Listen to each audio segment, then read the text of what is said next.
So this is the periodic table of elements, where you have all the elements and the functionalities available for your own purposes. The table is divided into zones. Each zone put together elements having similar characteristics and properties.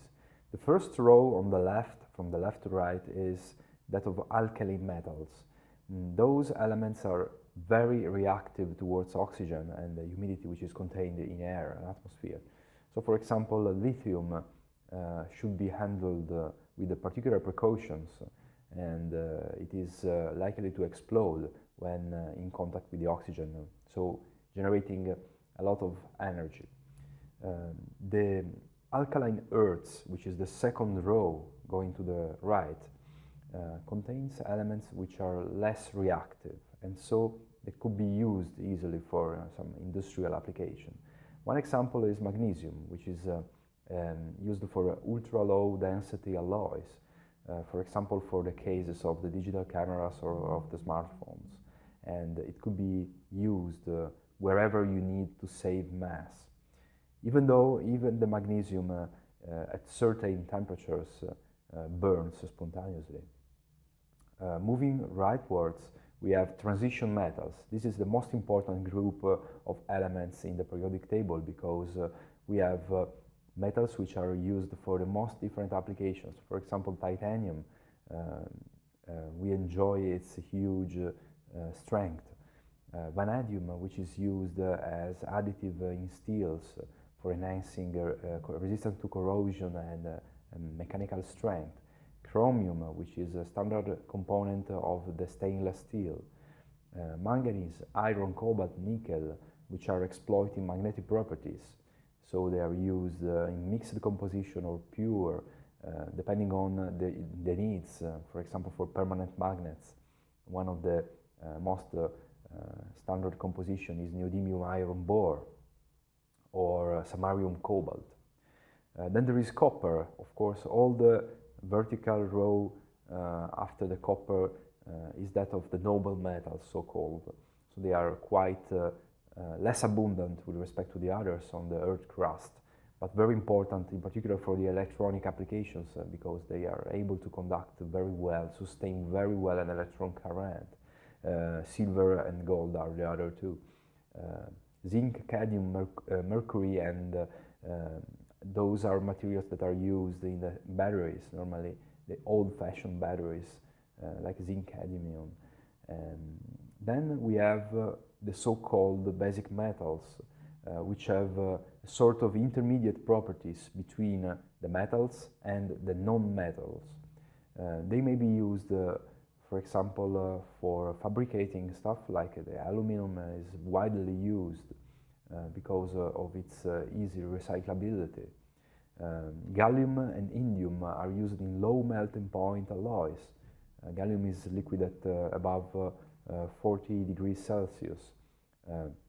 Indium enjoys also a very small, very low melting temperature of about 140 degrees Celsius.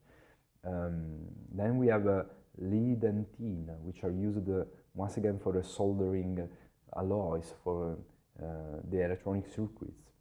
Then we have bismuth, which is a very important material for its magnetic properties.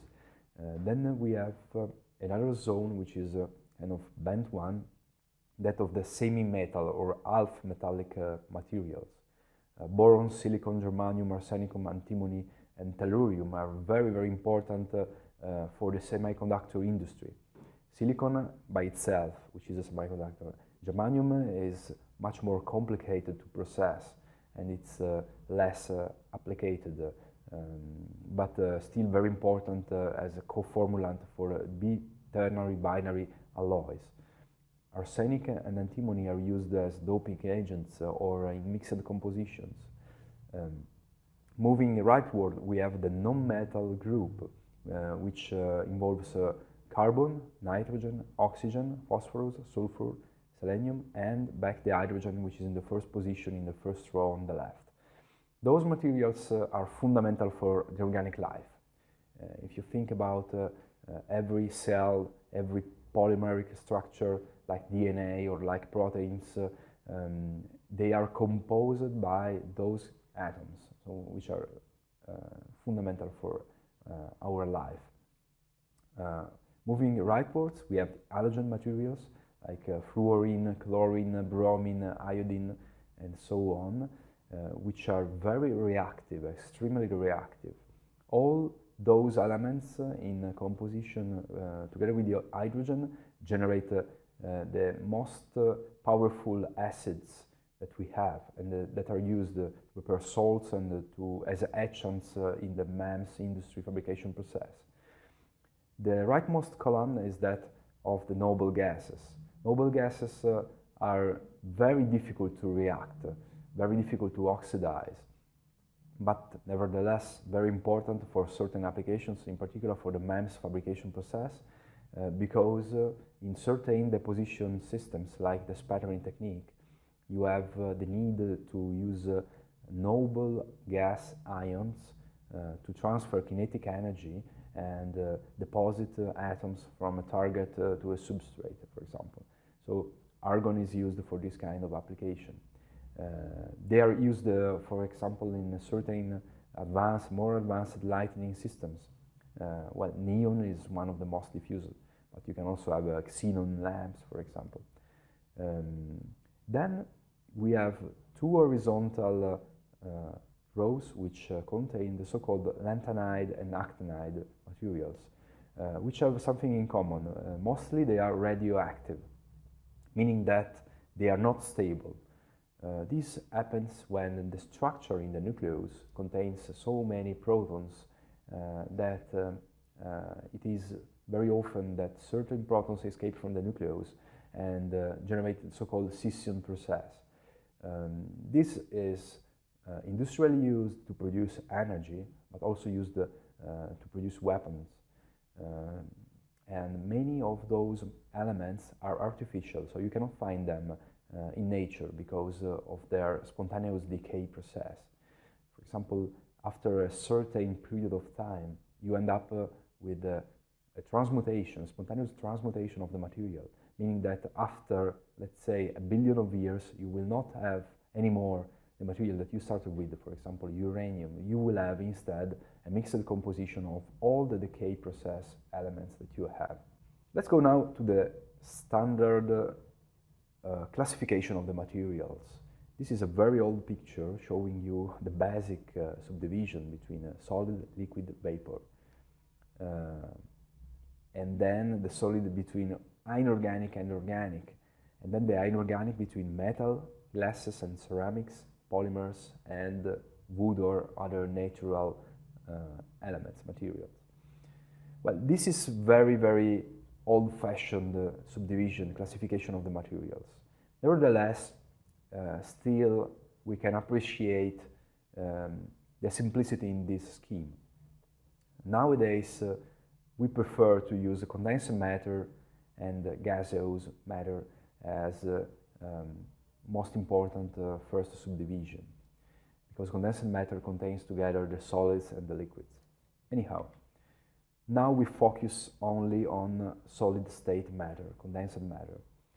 The property of condensed matter are given by the low distance between the atoms. So if you think about a crystalline lattice, all the atoms which are composing it are separated by tiny distances, much smaller distances than the other states of the matter, like liquid and like the gas. This means that the bonds between the atoms are stronger, and that when you feed energy into the system, they have less degrees of freedom to move. Most importantly, they are not allowed to rotate or to translate. The only degree of freedom that is allowed is vibration. So this is the way to dissipate energy. Vibration means also thermal energy, mechanical vibration. Solids can have different arrangements of the atoms in the crystalline lattice. In particular, they may be crystalline, so all the atoms are ordered.